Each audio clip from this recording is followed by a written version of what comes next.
അങ്ങനെ നമ്മുടെ അർത്തുങ്കൽ പള്ളിയിലെ പെരുന്നാളിന് ഞാനൊരു നേർച്ച പായസം വാങ്ങിച്ചിട്ടുണ്ടായിരുന്നു കേട്ടോ. എനിക്ക് ഇങ്ങനത്തെ നേർച്ച പായസമൊക്കെ ഭയങ്കര ഇഷ്ടമാണ്. അരവണ അങ്ങനത്തെ ഈ അമ്പലങ്ങളിൽ നിന്ന് കിട്ടുന്ന പായസങ്ങളില്ലേ, അതൊക്കെ എനിക്ക് ഭയങ്കര ഇഷ്ടമാണ് കേട്ടോ. പിന്നെ പഞ്ചാമൃതം എനിക്കിഷ്ടമാണ്, പക്ഷെ എന്തോ ഭയങ്കര മധുരമായതുകൊണ്ട് എനിക്കെന്തോ അത് വലിയ താല്പര്യമില്ല. എങ്കിലും ഇഷ്ടമാണ് കേട്ടോ, കിട്ടിയാൽ ഇരുന്ന് കഴിക്കും.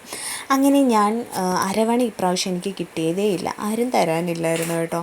അപ്പോൾ അതുകൊണ്ട് അർത്തുങ്കൽ പള്ളിയിൽ നിന്ന് ഞാൻ നേർച്ച പായസം വാങ്ങിച്ചു കേട്ടോ. അപ്പോൾ ഇതാണ് പായസം. പക്ഷേ അരവണയുടെ കൂട്ട് അത്ര ഒരു തിക്കായിട്ടൊന്നുമല്ല, നല്ല ലൂസായിട്ടുള്ള ഒരു കൺസിസ്റ്റൻസിയിലാട്ടോ ഇതുള്ളത്. പിന്നെ എന്താ പറയുന്നത്, അരവണയ്ക്ക് വേറൊരു ടേസ്റ്റ്, ഇതിന് വേറൊരു ടേസ്റ്റ്. ആ ഒരു ഇതിലാട്ടോ. കണ്ടോ, ഭയങ്കര ലൂസായിരുന്നു. അരവണ കുറച്ചും കൂടി തിക്കും, പിന്നെ എന്താണ് കുറച്ചും കൂടി കളറുള്ളതായിട്ട് എനിക്ക് തോന്നി കേട്ടോ. ഇത് അരി എന്തോ വറുത്ത് ചേർത്തിട്ടുള്ളത്, അരി വെന്തിട്ടില്ലായിരുന്നു. കാരണം ഉള്ളിലൊക്കെ ചില അരികളുമൊക്കെ നല്ല ക്രിസ്പി ആയിട്ടുണ്ടായിരുന്നു. അപ്പോൾ ഇതെങ്ങനെ ഉണ്ടാക്കുന്നതെന്നൊന്നും എനിക്കറിയില്ല. അരവണയുടെ കുറേ റെസിപ്പീസൊക്കെ ഞാൻ വീഡിയോസിൽ കണ്ടിട്ടുണ്ട് കേട്ടോ.